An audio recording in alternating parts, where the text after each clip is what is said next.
பாதிக்கப்பட்ட தொழிலாளர்களுக்கு போதிய இழப்பீடு வழங்கப்படவில்லை. 2 லட்சம் ரூபாய் என்பது பாதிக்கப்பட்ட குடும்பத்தினருக்கு உரிய இழப்பீடாக இருக்க முடியாது. அமோனியா வாயு கசிவால் பாதிக்கப்பட்டு சிகிச்சை பெற்று வரும் அந்த தொழிலாளர்கள் அனைவரும் பெண் தொழிலாளர்கள் என்பதை அறிந்து மிகுந்த அதிர்ச்சி அடைகிறோம். தீயினால் ஏற்பட்ட புண்ணை போல இந்த நச்சு வாயுவால், அமிலத்தன்மை உள்ள அமோனியா வாயுவால் முகம், கழுத்து போன்ற பகுதிகளில் வெளிப்புற காயங்கள் உள்ளன. இந்த அமோனியா வாயுவை சுவாசித்ததனால் சுவாச பைகள், சுவாச குழாய் ஆகியவற்றிலும் புண் ஏற்பட்டிருப்பதை மருத்துவர்கள் எடுத்து கூறினார்கள். அவர்களுக்கு தீவிரமான சிகிச்சை அளிக்கப்பட்டு வருவது ஆறுதல் அளிக்கிறது. இந்த தொழிலாளர்கள் அனைவருமே வட இந்திய மாநிலங்களை சார்ந்தவர்கள் என்பது மேலும் அதிர்ச்சி அளிப்பதாக உள்ளது. ஒடிசா, ஜார்க்கண்ட், அசாம் ஆகிய மாநிலங்களை சார்ந்த தொழிலாளர்கள் தமிழகத்தில் இதுபோல தனியார் நிறுவனங்களில் பணியாற்றி வருகிறார்கள்.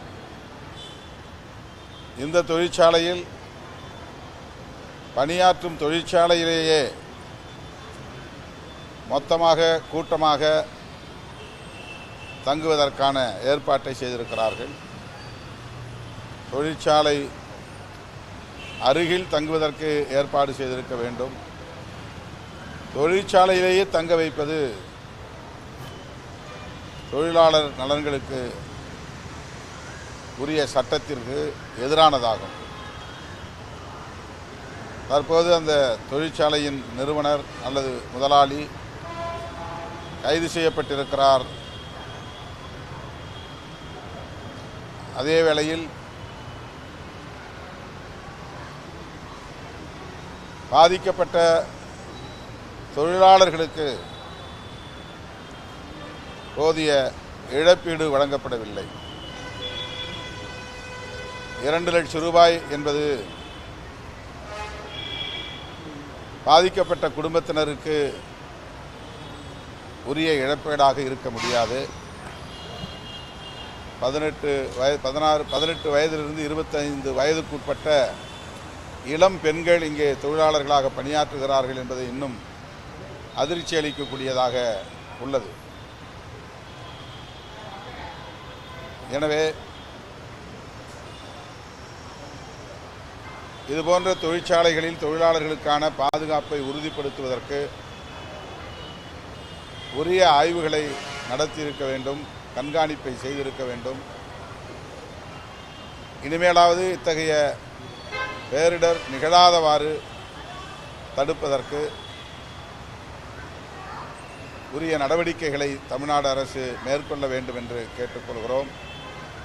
உயிரிழந்தோர் குடும்பத்திற்கு குறைந்தது தலா 10 லட்சம் ரூபாய் இழப்பீடு தொகை வழங்க வேண்டும். அந்த குடும்பத்தை சார்ந்தவர்களில்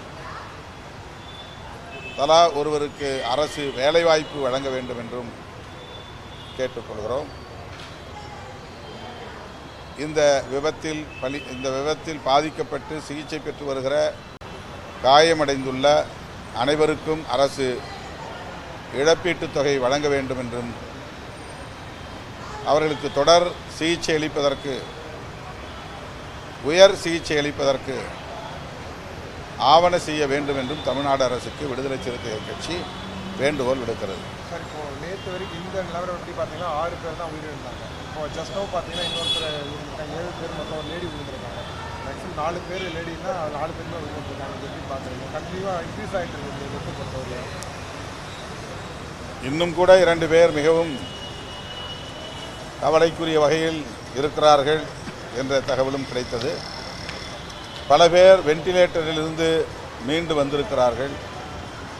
செயற்கை சுவாசத்திலிருந்து மீண்டு தன்னியல்பாக சுவாசிக்கிற அளவுக்கு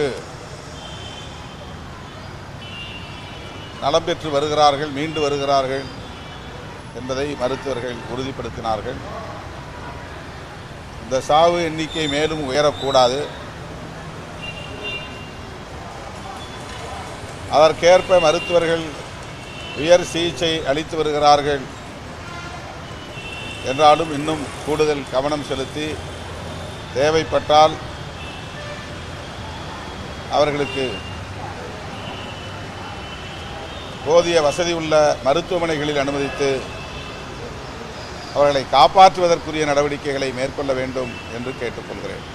சார், இந்த பட்டாசு தொழிற்சாலை இந்த மாதிரி தனியார் நிறுவனங்களை தொடர்ந்து இந்த மாதிரி பிரச்சனை போயிட்டு தான் இருக்குது. இப்போ ஒரு பிரச்சனை வந்தால் அந்த டைமுக்கு மட்டும் சொல்யூஷன் தராங்களே, பர்மனெண்ட்டாக சொல்யூஷன் தராங்க.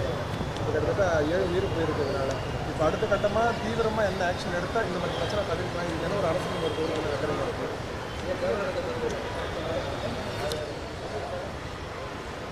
இது போன்ற தொழிற்சாலைகளை அடிக்கடி ஆய்வுக்கு உட்படுத்த வேண்டும். தொழிலாளர்களுடைய நலன்களை கண்காணிக்க வேண்டும். சட்ட விதிமுறைகளின்படி தனியார் தொழிற்சாலைகள் அல்லது அரசு நிறுவனங்கள் இயங்குகின்றனவா என்பதை ஆய்வு செய்தாலே முன்னெச்சரிக்கை நடவடிக்கைகளை மேற்கொண்டு விட முடியும். இந்த தொழிற்சாலைக்கு மேலே கீழே உணவு, மீன் உணவு தயாரிக்கிற பதப்படுத்துகிற பணிகள் நடைபெறுகின்றன. மேலே டார்மிட்டரி என்கிற பெயரில் பல பேர் தங்குகிற ஒரு அறை ஏற்பாடு செய்து அந்த அறையிலே தங்க வைத்திருக்கிறார்கள். தொழிற்சாலையிலேயே தங்க வைப்பது குற்றம். அதுவே சட்டத்தின் விதிமுறைகளின் கீழ் வராது, சட்டத்தை மீறிய செயலாகும். அடிக்கடி இத்தகைய தொழிற்சாலைகளை பார்வையிட்டிருந்தால், ஆய்வு செய்திருந்தால் இதை தடுத்திருக்க முடியும். ஆக உரிய ஆய்வுகளோ கண்காணிப்போ நடைபெறவில்லை என்பதைத்தான் இது உறுதிப்படுத்துகிறது. எனவே எப்போதும் விபத்துக்கு பின்னர் நட்டையீடு வழங்க வேண்டும் என்று சிந்திப்பதை விட முன்னெச்சரிக்கையாக தடுப்பு நடவடிக்கைகளில் ஈடுபட வேண்டும் என்பதில் அரசு கூடுதல் கவனம் செலுத்த வேண்டும் என்று கேட்டுக்கொள்கிறேன். கிளைகள் கொண்ட Annamalai institute of hotel management and hospital management படிப்பில் சேர்வதற்கான அட்மிஷன் நடைபெறுகிறது.